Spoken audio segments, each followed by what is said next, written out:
Здравствуйте! Сейчас мы находимся на 9-м микрорайоне. Здесь, впрочем, как и по всему городу, ведутся активные строительные и дорожные работы. Да, можно утверждать, Элиста развивается, ведь возводятся новые дома, строятся детские площадки, обновляется дорожное покрытие. В связи с этим в голове возникает закономерный вопрос. Так не ведутся ли все эти работы в преддверии выборов? Сейчас мы находимся на улице Хрущева. Рядом с нами директор дорожного управления Элиста Автодор Шунгаев Виталий Андреевич. Здравствуйте, Виталий Андреевич. Здравствуйте.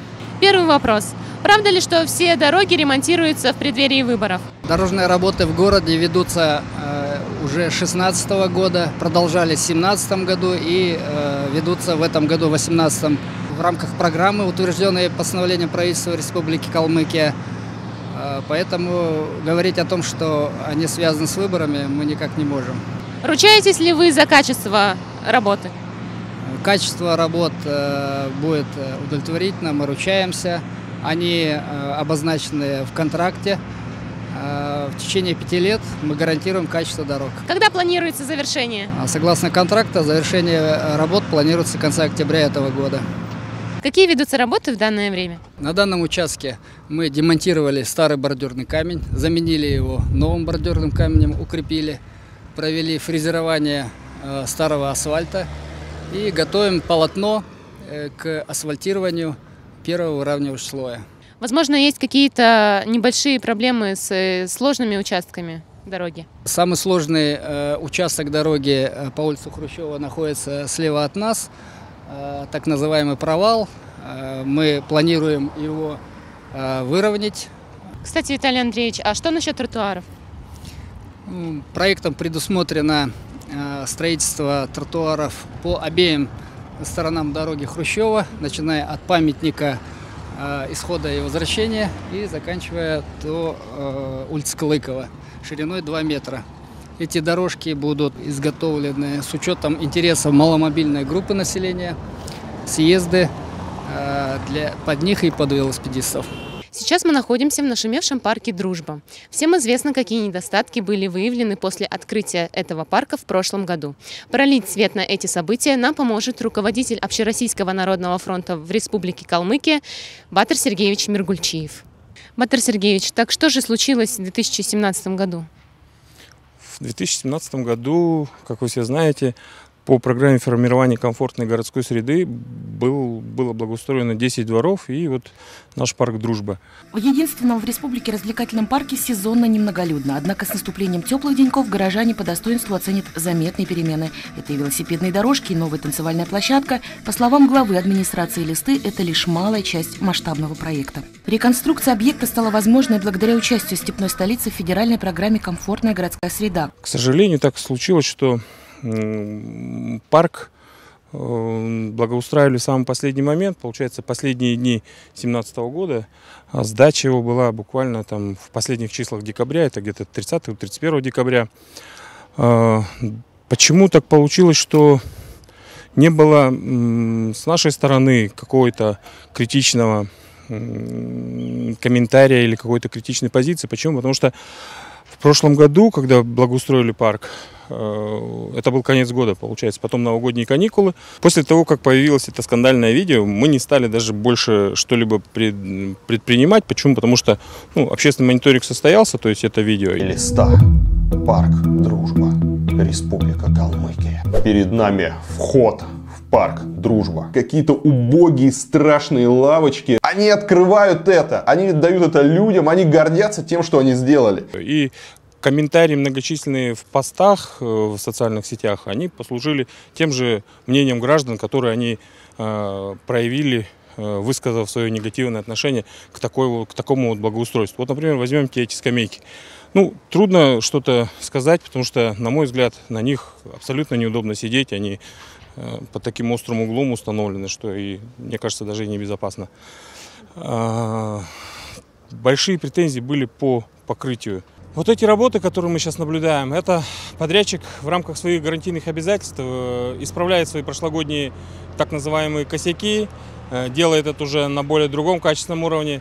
Этот процесс мы берем на особый свой контроль совместно с администрацией города.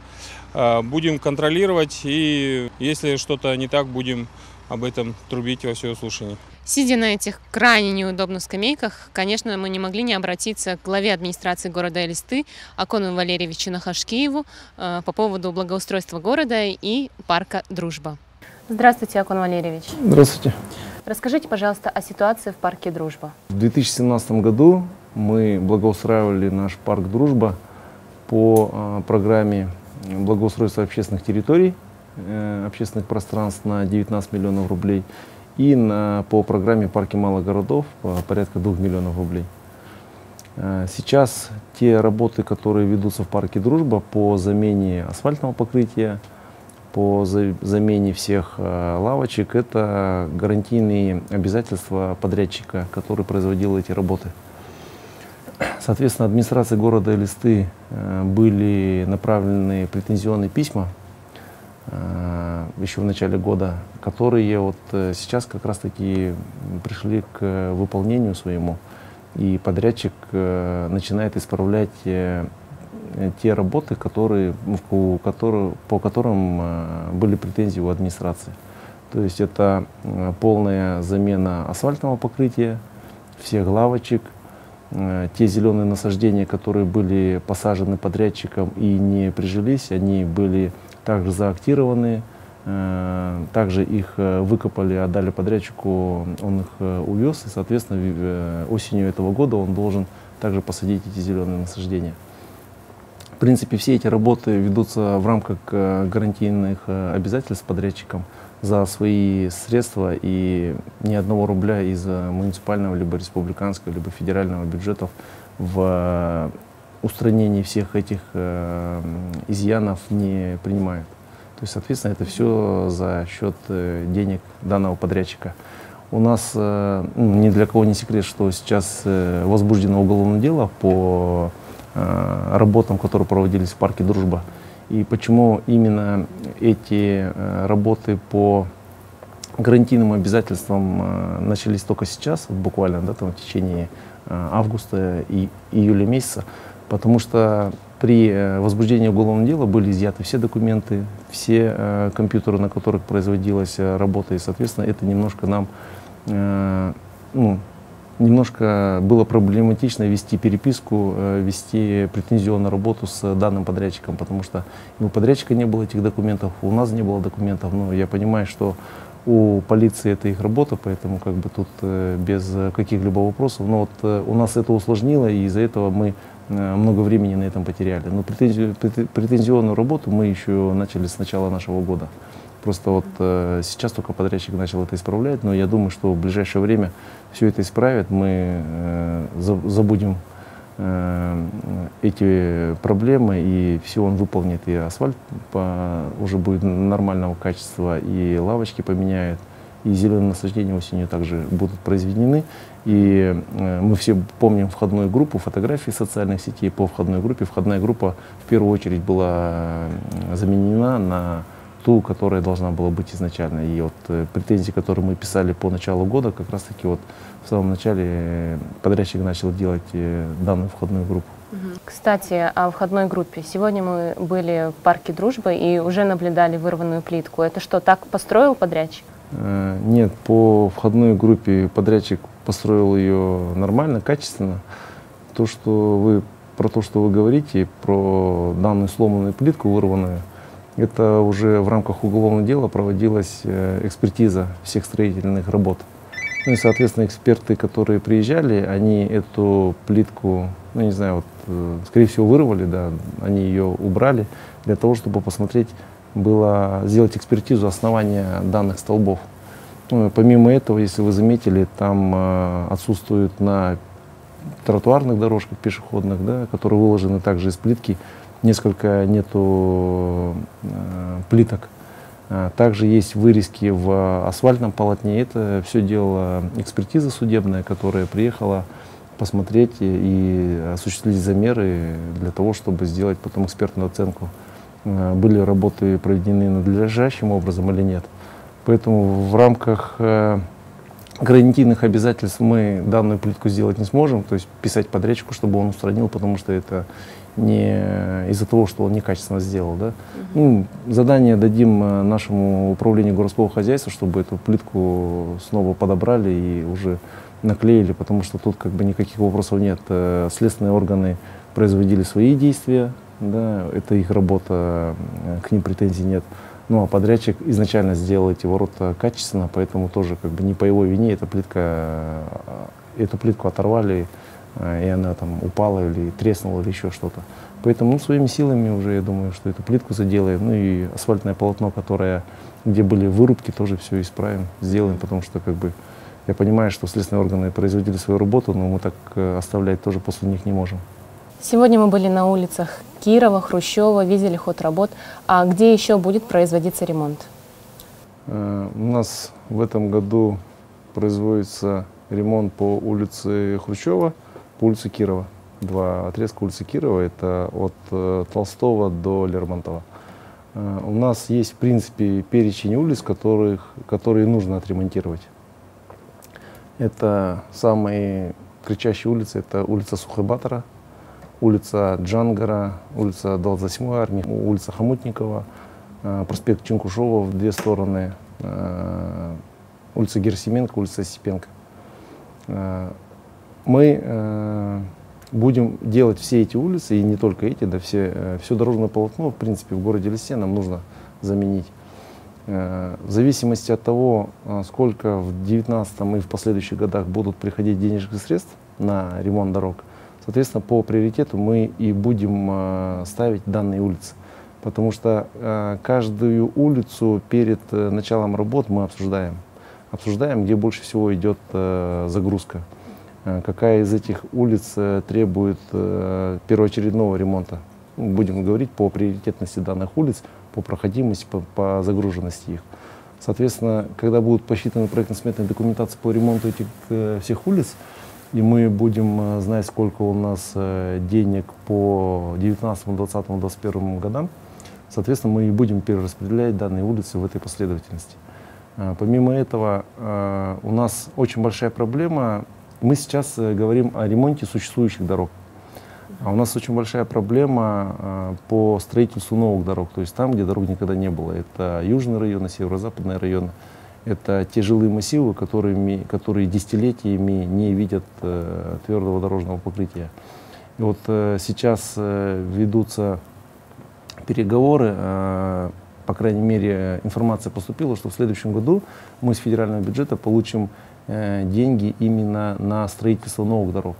Соответственно, мы уже будем проектировать не только ремонт существующего полотна дорожного покрытия, также мы будем планировать строительство новых улиц, вот именно там, где больше всего у нас есть заявок от наших граждан, потому что нам постоянно пишут жалобы о том, что у людей нет твердого покрытия на дороге, ну, на проезжей части. Вот поэтому, в принципе, как бы мы будем отталкиваться от той суммы, которая нам придет по 2019, 2020, 2021 годам.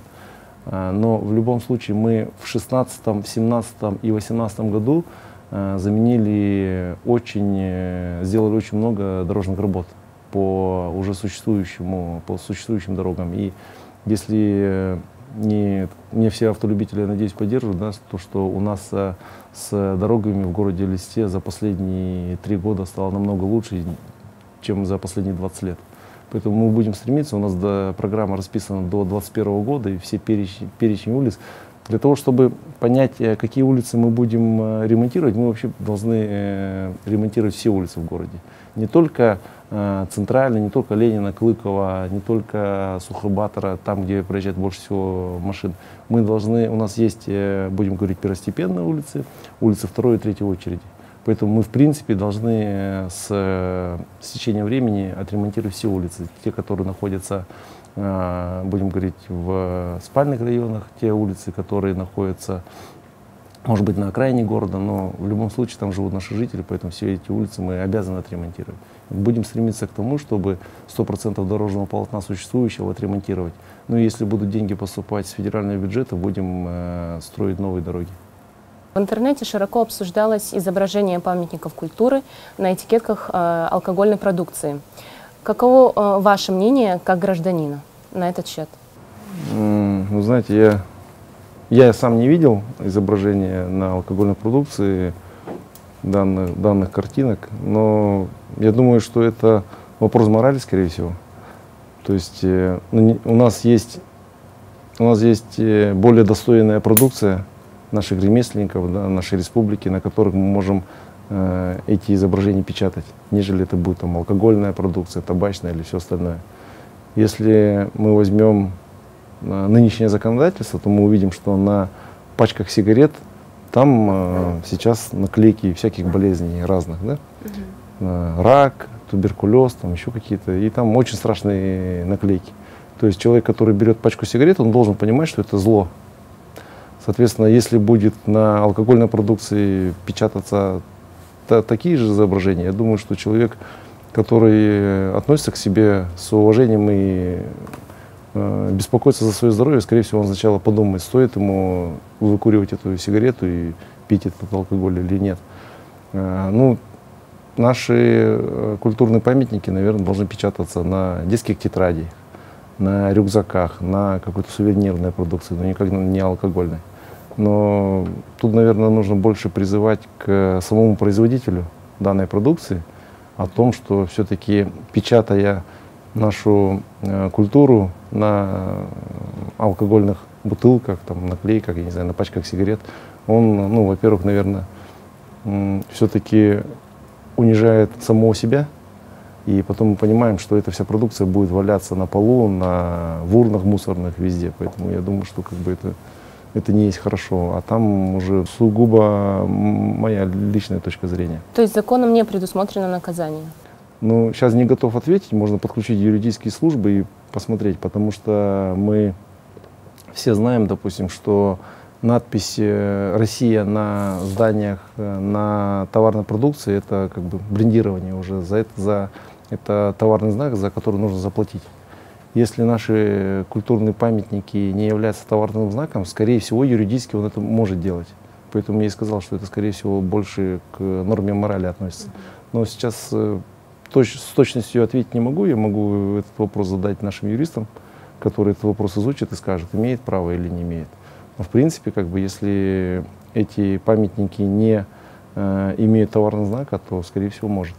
В преддверии Дня города, что вы можете сказать о развитии Элисты? На самом деле, каждый день делается очень много.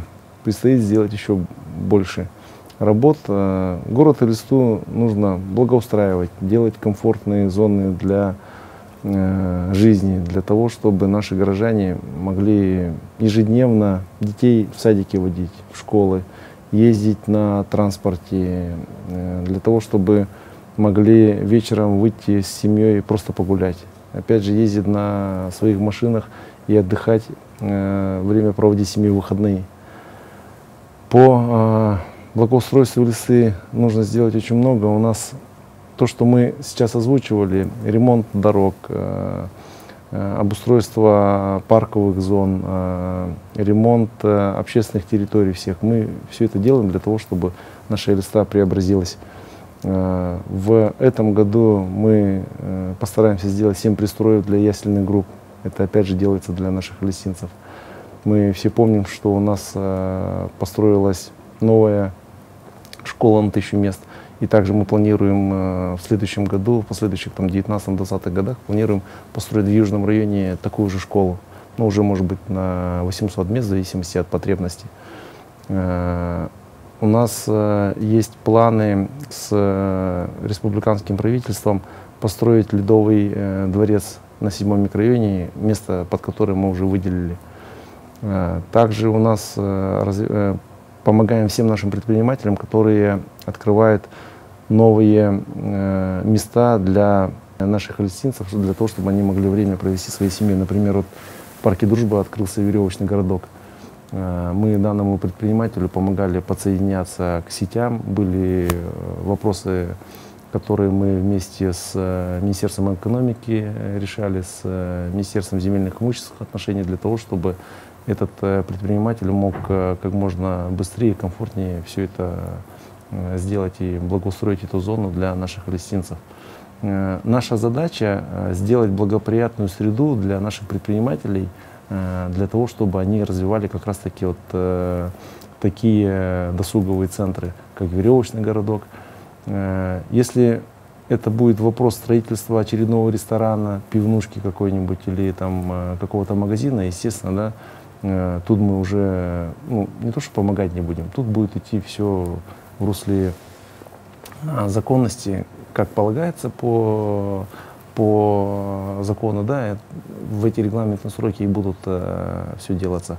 Когда мы видим, что это социальный проект, мы делаем все в рамках закона, но тут мы уже даем конкретного специалиста и чуть ли не за ручку мы вводим этого предпринимателя и говорим, надо подать документы сюда, нужно подать документы сюда, разъясняем ему, поясняем максимально. И мы заинтересованы, чтобы такие предприниматели вкладывались именно в такие социальные объекты, для того, чтобы, опять же, сделать жизнь для наших палестинцев более комфортной. Помимо этого у нас есть проекты, которые я сам лично, это была моя инициатива. Вот въездные ворота со стороны Ставрополя, это по моей личной просьбе и по проекту, который сделала администрация города Элисты. Мой хороший знакомый построил данные ворота и потратил на них 2 миллиона 100 своих собственных средств. У меня есть такая мечта сделать такие ворота с 4 сторон, чтобы со всех сторон, со всех въездов в город наших гостей, наших жителей приветствовала надпись «Город Элиста», и как бы в любом случае въезд в город, я считаю, что это наше лицо. Поэтому мы должны показывать, что у нас город красивый и рад всегда и своим жителям, и гостям столицы.